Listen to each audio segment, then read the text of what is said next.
First question, it was mentioned that collectively you want to reach out more to people in small business. What steps are being taken to educate small businesses about the benefits to them if universal state-funded health care for all passes? Anybody want to take that one on? It looks, go ahead, Ronnie. There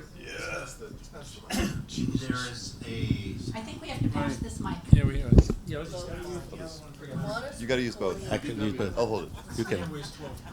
There is a national business for Medicare for All that's very active. The leader is a manufacturer of mirrors and window frames, and he has sponsored us to start to solicit local businessmen and women from all across the country.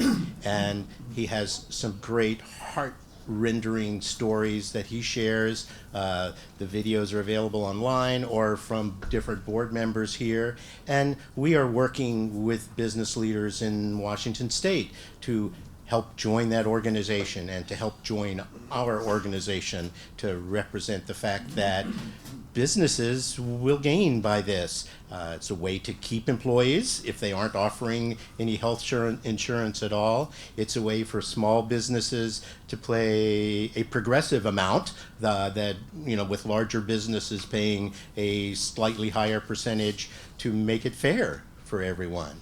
So there is a clear national movement for that, and we are working with businesses to get them involved and to help with the education about it. It's hard to get that message across, but there are some real good tools for us to use and some leaders nationally. Go ahead, Aaron. So, is this the real one?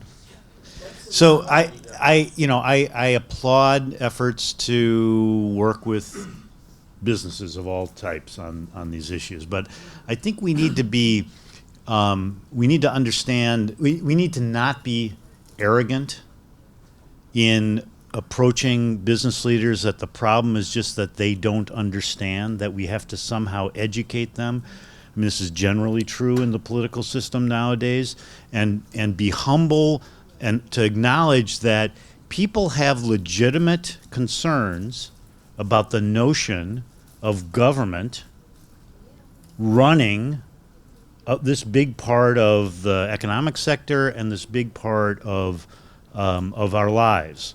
And, acknowledging, David, your point about the campaign that Ronald Reagan embarked on in demonizing government, that's part of the problem. But that people have legitimate concerns and legitimate suspicions about what would happen if. So I think we need to not be arrogant in our working with any constituency, whether it's people who are on the far right or business people, that, well, we know and we just have to get them to understand. I'd just like to throw in one brief comment on that. I mean, if you look at the history of the evolution of employer-based healthcare, it's really an artifact of a full employment economy in the post-war era, and we just fumbled the ball in, when was it, 48, 50? We didn't do it. So people are understandably, as you say, worried about a government health care system, but I counter that by saying, and so you'd rather have your employer enmeshed in your personal health care issues, including some employers who now feel emboldened to advocate or deny certain types of health care, including reproductive rights in women, Hobby Lobby, etc. So that, to me, is a pretty persuasive argument for getting it out of the business realm. And the final thing is, I actually had an opportunity to talk to a fairly high-flying CEO about a year ago, and I said, what if we could just make this whole thing go away? Wouldn't you love that? And he said, I'm coming around. So a couple of the questions have to do with cost in one form or another, as you might imagine. No, for her. Oh, sorry. One is, how can we cover the cost of assisted I'll start over. How can we cover the cost of assisted living and skilled nursing care? And related to that was a question, would Medicare for All take care of this? And is there, if there's a short answer, is there a short answer to that or a long answer? But I think Okay. HR 1384, which is the bill that Pramila Jayapal introduced, would cover long-term care, including institutional care. Senate bill, is it 1129? Pardon me? 1804. No, that was last time around. I think it's 1120. Anyway, Senator Sanders' companion bill, Medicare for All, would cover long-term care in the home, but not institutional, and would preserve a role for the Medicaid program for that. But that's the proposals in the hopper right now in Congress. do you want to pass the mic down? And Washington State is actually a leader in the entire United States by developing a long-term care plan, minor, like a 0.58% tax deduction, and a similar contribution from employers as a way to keep people from having to be forced to go onto Medicaid, to keep their own personal integrity, and can actually save Medicaid by providing care at home, so that people can avoid having to spin down and go into a facility when they could actually live in a more supportive place on their own. Why don't you just hold it there? These were two related items. One, many hospitals, especially rural critical access hospitals, are against single-payer health care. They're afraid of the financial impact. Okay, thank you, sir.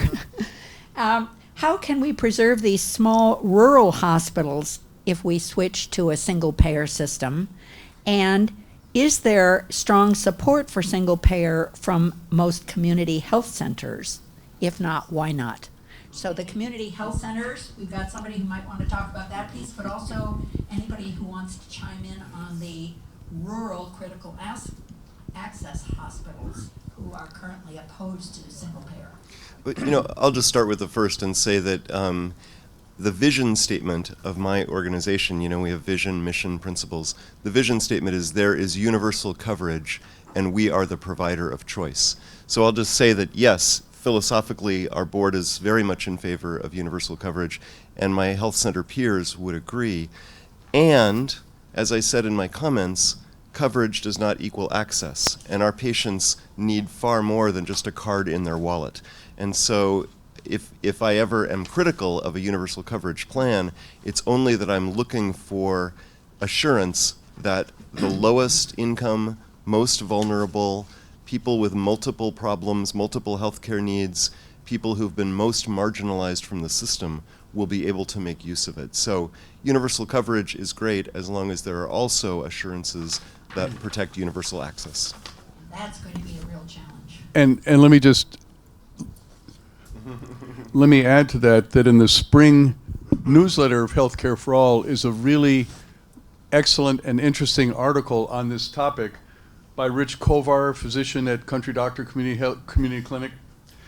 And he essentially said the same thing that Raleigh did, and he concludes his article by saying that the legislation, the Medicare for All legislation, that's what he's talking about specifically, to recognize the community health centers as the largest, most successful local community-based comprehensive primary health care system that has figured out a way to serve the most difficult to care for people. Legislation should guarantee cost-based reimbursement or a global budget that recognizes the health center's central, not peripheral, role in ensuring a healthier nation. And actually, Pramila Jayapal's bill does a pretty good job of that. Probably could be improved on in the 2021 version that she'll have to update. Sanders' bill is a little weaker on that, although he has been a big supporter of community health centers.